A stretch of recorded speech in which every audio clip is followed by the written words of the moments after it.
Hello guys, Mohammad Awez this side.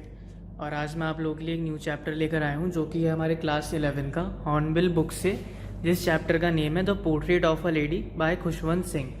तो आइए guys, आज इस चैप्टर को डिस्कस करते हैं। This is the very first chapter of your book Hornbill. So आइए let's discuss. See, the very first line of this chapter is my grandmother, like everybody's grandmother, was an old woman. She had been old and wrinkled for the 20 years that I had known her.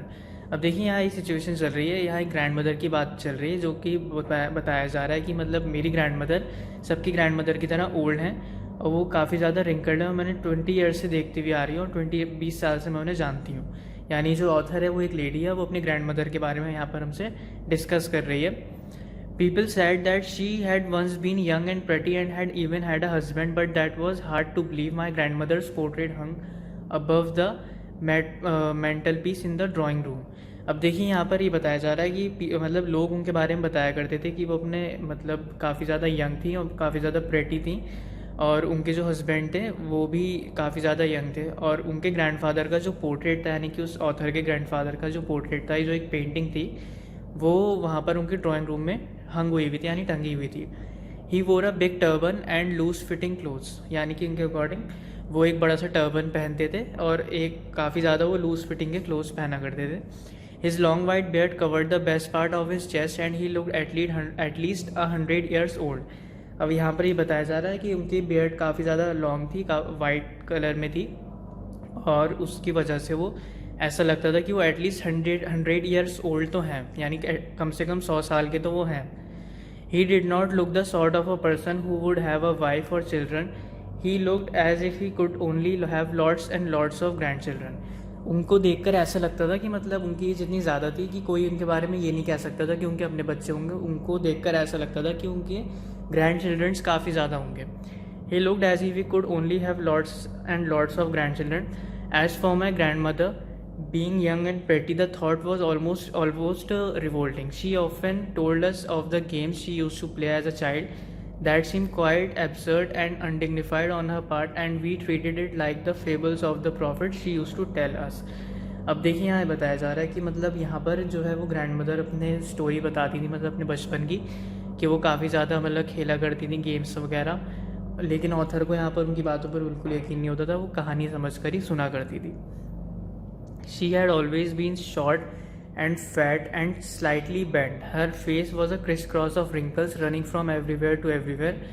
अब यहाँ ये बताया जा रहा है, देखिए यहाँ पर ऑथर ने हमें उनकी अपीयरेंस बताई है कि वो कैसी दिखती थी। वो मतलब थोड़ी शॉर्ट थी यानी हाइट में, और फैट थी यानी थोड़ा हैवी उनका वेट था, और क्रिस क्रॉस रिंकल्स उनके फेस पर थे क्योंकि वो बहुत ज़्यादा ओल्ड थी। No we were certain she had always been, as we had known her, old, so terribly old that she could not have grown older and had stayed at the same age for 20 years. अब यहाँ पर author ने देखिए हमें ये बताया है कि 20 साल से जो वो उन्हें देखते आ रही हैं अपनी ग्रैंड मदर को, तो उनमें उसमें कोई चेंजेस नहीं लगा है, बिल्कुल सेम मतलब उन्हें दिखाई दी हैं शुरू से अब तक। She could never have been pretty but she was always beautiful. वो ब्यूटीफुल थी लेकिन वो प्रेटी नहीं थी। She hobbled about the house और in spotless white with one hand resting on her waist to balance her stoop and the other telling the beads of her rosary. अब यहाँ पर ये बताया जा रहा है, देखिए यहाँ पर वो अपने घर पर मतलब सिर्फ एक तरह से रेस्टिंग मोड में ही रहती थी, और वो उनके हाथ में हमेशा उनकी रोजरी रहती थी। रोजरी मीन्स तस्बीह। Her silver locks were scattered untidy over her pale puckered face and her lips constantly moved in inaudible prayer. Yes, she was beautiful. She was like the winter landscape in the mountains. अब देखिए यहाँ बताया जा रहा है कि मतलब वहाँ पर वो सिर्फ अपने घर पर प्रेयर्स पर ही अपना फोकस रखती थी, और यहाँ पर ये बताया गया है, यहाँ पर ऑथर ने अपनी ग्रैंड मदर को कंपेयर करा है।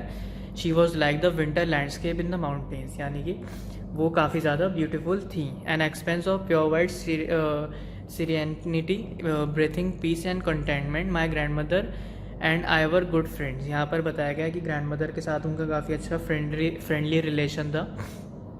माई parents left me with her when they went to live in the city and we were constantly together.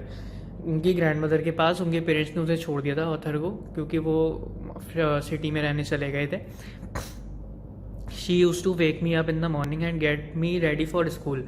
Grand mother उनकी उसको मतलब सुबह उठाया करती थी, वेक मतलब मॉर्निंग में, अर्ली मॉर्निंग में, और उसे स्कूल जाने के लिए तैयार करा करती थी। She said her morning prayer in a monotonous sing song while she bathed and dressed me in the hope that I would listen and get to know it by heart. I listened because I loved her voice but never bothered to learn it.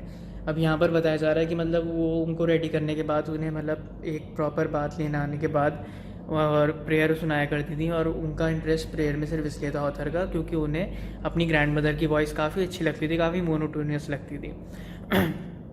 Then she would fetch my wooden slate, which she had already washed and plastered with yellow chalk, a tiny earthen ink pot and a red pen. Tie them all in a bundle and hand it to me. अब देखिए यहाँ बताया जा रहा है कि मतलब वो स्कूल के लिए उन्हें सारा सामान पैक कर कर दिया करती थी। एक स्लेट और पेन वगैरह, टाई वगैरह सब बंडल में उन्हें पैक कर कर दिया करती थी। After a breakfast of a thick stale chapati with a little butter and sugar spread on it we went to school. देखिए यहाँ इन्होंने ब्रेकफास्ट मेंशन किया है कि ब्रेकफास्ट में क्या लिया करती थी, chapati with little butter and sugar spread on it, और फिर वो स्कूल जाया करती थी। She carried several stale chapatis with her for the village dogs. यहाँ पर ही मेंशन किया है इन्होंने ऑथर ने, क्योंकि ग्रैंड मदर अपने साथ वो चपातीज लेकर जाया करती थी फॉर द विलेज डॉग, यानी स्ट्रीट में जो डॉग्स हुआ करते थे उनको फीड करने के लिए। My grandmother always went to school with me because the school was attach to the temple. Grandmother बहुत लगन से उनके साथ स्कूल जाया करती थी क्योंकि उसका स्कूल ऑथर का एक टेम्पल से अटैच्ड था। The priest taught us the alphabet and morning prayer while the children sat in the rows on either side of the veranda singing the alphabet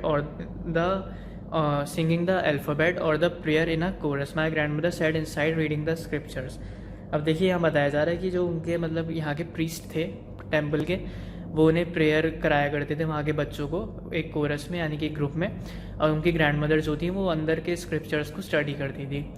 When we had both finished, we would walk back together. This time the village dogs would meet us at the temple door. They followed us to our home, growling and fighting with each other for the chapatis we threw to them. अब यहाँ पर देखिए इन्होंने बताया है कि यहाँ पर वो अपनी ग्रैंड मदर के साथ वापस आया करती थी टेम्पल से, तो उन्हें स्ट्रीट डॉग्स उनको फॉलो किया करते थे घर तक, और वो थोड़ा फाइट करते हुए आते थे for the pieces of chapatis. When my parents were comfortably settled in the city they sent for us, that was a turning point in our friendship. Although we shared the same room, my grandmother no longer came to school with me. अब यहाँ देखिए इन्होंने mention किया है कि जब उनके mummy papa settle हो गए थे सिटी में तो उनकी दोस्ती काफ़ी अच्छी हो गई थी ग्रैंड मदर और ऑथर की, उनके साथ रहने की वजह से, और वो उनका एक बहुत बड़ा टर्निंग पॉइंट था ऑथर का। ऑल्दो वी शेयर्ड द, और वो एक सेम रूम में ही रहते थे वो दोनों, और my grandmother no longer came to school with me. अब यहाँ पर इस सीन में यहाँ बताया जा रहा है कि ग्रैंड मदर उनके साथ स्कूल नहीं जाया करती थी। I use to go to an English school in a motor bus, there were no dogs in the streets and she took to feeding sparrows in the courtyard of our city house. अब देखिए यहाँ बताया जा रहा है कि उनका school change हो गया था, वो एक इंग्लिश स्कूल उन्होंने ज्वाइन कर लिया था जिससे वो मोटर बस के थ्रू जाया करती थी। अब वहाँ पर अब ग्रैंड मदर नहीं जा पाती थी, तो ग्रैंड मदर जो है वो सिटी का जो उनका कोर्ट यार्ड था, यानी कि जो उनका एक तरह से चौक थी सिटी की, तो वहाँ पर जाकर वो स्पैरोज को फीड किया करती थी। As the years rolled by we saw less of each other for some time, she continue to wake me up and get ready for school. अब जैसे जैसे साल बीतते गए तो वैसे वैसे वो उनके बीच में थोड़े से मतलब डिस्टेंसेस आने लगे, उनका मिलना कम होने लगा ऑथर का ग्रैंड मदर का। When I came back she would ask me what the teacher had taught me. और जब वो स्कूल से आया करती थी अपने इंग्लिश स्कूल से, तो उनकी ग्रैंड मदर उनसे पूछती थी कि आज आपने क्या पढ़ा, टीचर्स ने क्या पढ़ाया। I would tell her English words and little things of western science and learning, the law of gravity. अब यहाँ पर उन्होंने मेंशन किया है कि वो बताया करती थी कि मतलब उन्होंने इंग्लिश के कुछ लेसन्स पढ़े और वेस्टर्न साइंस में उन्होंने कुछ पढ़ा लॉ ऑफ ग्रेविटी के बारे में, Archimedes principal, the world being round etcetera etcetera. This made her unhappy, इससे वो अनहैप्पी हो जाया करती थी। She could not help me with my lessons, क्योंकि इन सब की नॉलेज ग्रैंड मदर को बिल्कुल नहीं थी, अब वो उसकी हेल्प नहीं कर पाती थी अपने ग्रैंड चाइल्ड की। She did not believe in the things they thought at the English school and was distress that was no teaching about God and the scriptures. One day I announced that we were being given music lessons. She was very disturbed. To her, music had led associations. It was the monopoly of harlots and beggars and not meant for gentlefolk. She said nothing, but her silence meant disapproval.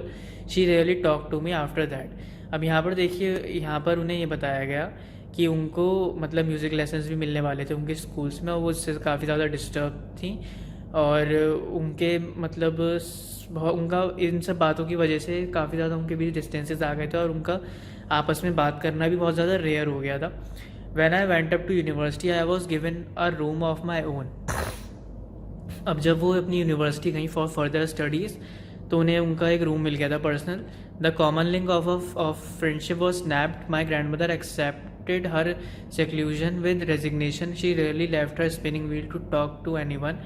From sunrise to sunset, she sat by her wheel spinning and reciting prayer. अब देखिए यहाँ बताया जा रहा है कि मतलब वो जैसे जैसे ओल्ड हो गई थी, तो उन्हें मतलब एक व्हील चेयर पर उन्हें लेनी पड़ गई थी फॉर हर कन्वीनियंस, और वो वहाँ पर ये मतलब अपनी प्रेयर वगैरह करती रहती थी सनराइज से सनसेट तक. Only in the afternoon she relax for a while to feed the sparrows. Afternoon में यानी कि दोपहर के टाइम में वो बहुत ज़्यादा रिलैक्सड फील करती थी स्पैरोज को फीड करने के लिए. While she sat in the veranda breaking the bread into little bites, और 100 of little birds collected round her, creating a veritable bedlam of chirpings. Some came and perched on her legs, other on her shoulders, some even sat on her head. अब देखिए यहाँ बताया जा रहा है कि मतलब उनके इतने ज़्यादा कलेक्शन ऑफ ब्रेड करने की वजह से काफ़ी ज़्यादा बर्ड्स वहाँ पर आया करती थी, काफ़ी ज़्यादा स्पैरोज़, और वो उनसे ज़्यादा काफ़ी ज़्यादा अटैच्ड थी, क्योंकि वो उनको बहुत ज़्यादा फीड करती थी लगभग रोज़ ही, और उनके अटैचमेंट होने की वजह से वो वहाँ पर उनके पास आकर बैठ जाया करते थे. स्पैरोज़ उनके सर पर, उनके लेग्स पर, हैंड पर, सब जगह उनके पास स्पैरोज़ आकर बैठ जाया करते थे. It use to be the happiest half hour of the day for her. ये सबसे ज़्यादा हैप्पीएस्ट आवर होता था उनके मतलब पूरे दिन का. When I decided to go abroad for further studies, I was sure my grandmother would be upset. अब यहाँ ऑथर ने मेंशन किया है कि जब उन्होंने डिसाइड किया अपनी फर्दर स्टडीज़ के लिए वो जाएंगे अब्रॉड, तो वो श्योर थी कि ग्रैंड मदर उनकी अपसेट हो जाएंगी बात सुनकर. I would be away for 5 years. 5 साल के लिए बाहर जाने वाली थी. And at her age one could never tell, but my grandmother could. She was not even sentimental. She came to leave me at the railway station but did not talk or show any emotion. वहाँ पर वो उन्हें railway station तक छोड़ने गई, उन्होंने कोई बात नहीं करी उनसे, ना कोई इमोशन दिखाया. Her lips moved in prayer, her mind was lost in prayer, her fingers were busy telling the beads of a rosary. अब यहाँ पर उनके मतलब लिप्स वो जो थे वो लगातार प्रेयर ही कर रहे थे, उनका माइंड बिल्कुल लॉस्ट था प्रेयर्स में, और वो अपनी फिंगर्स से भी मतलब रोजरी के बीड्स गिन रही थी.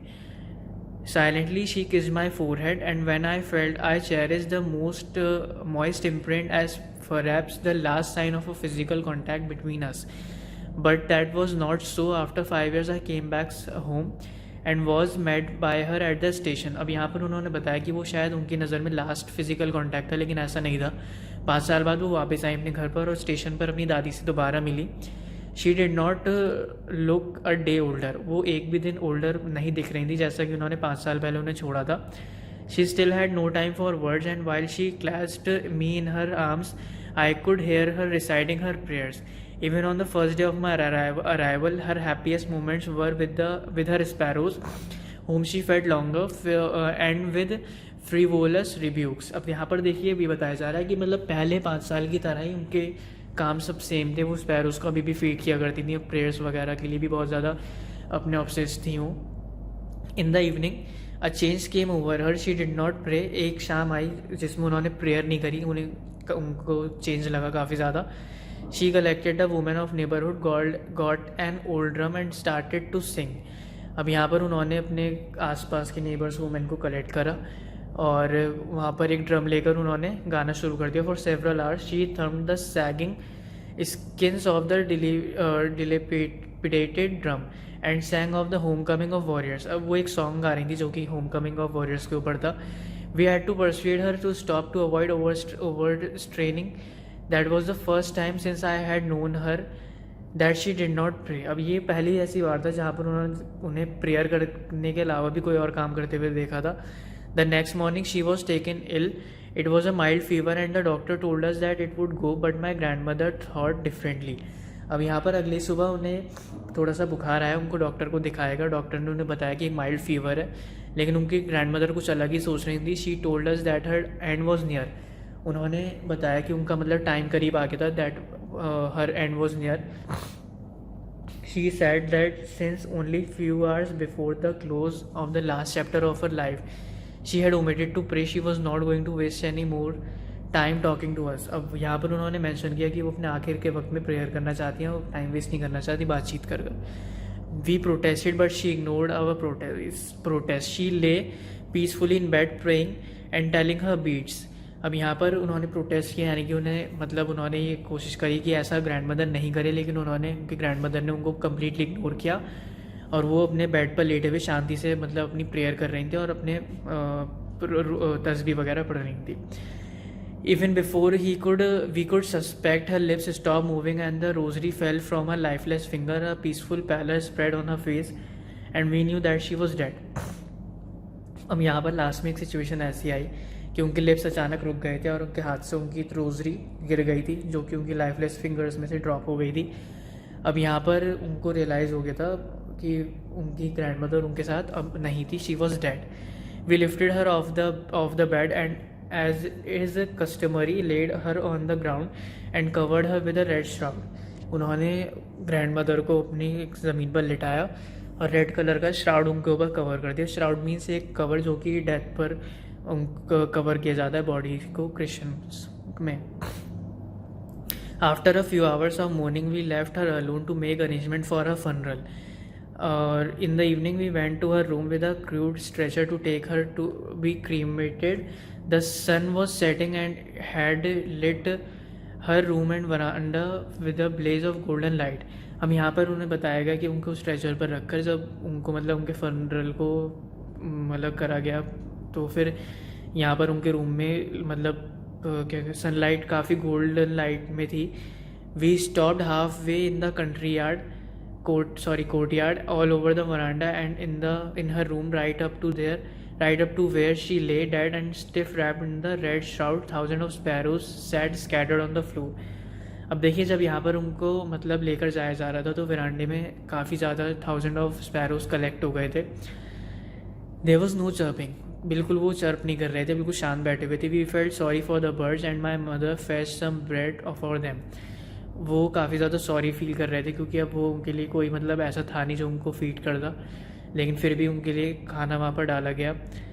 और she broke it into little crumbs the way my grandmother use to.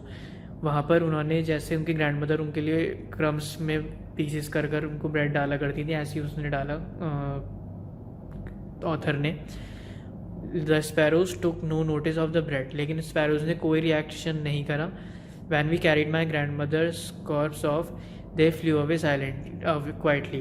जब वो ग्रैंडमदर को लेकर गए उनके कॉफिन को तो वहाँ पर वो स्पैरोज बिल्कुल क्वाइटली चले गए थे. Next morning the sweeper swept the bread crumbs into the dustbin.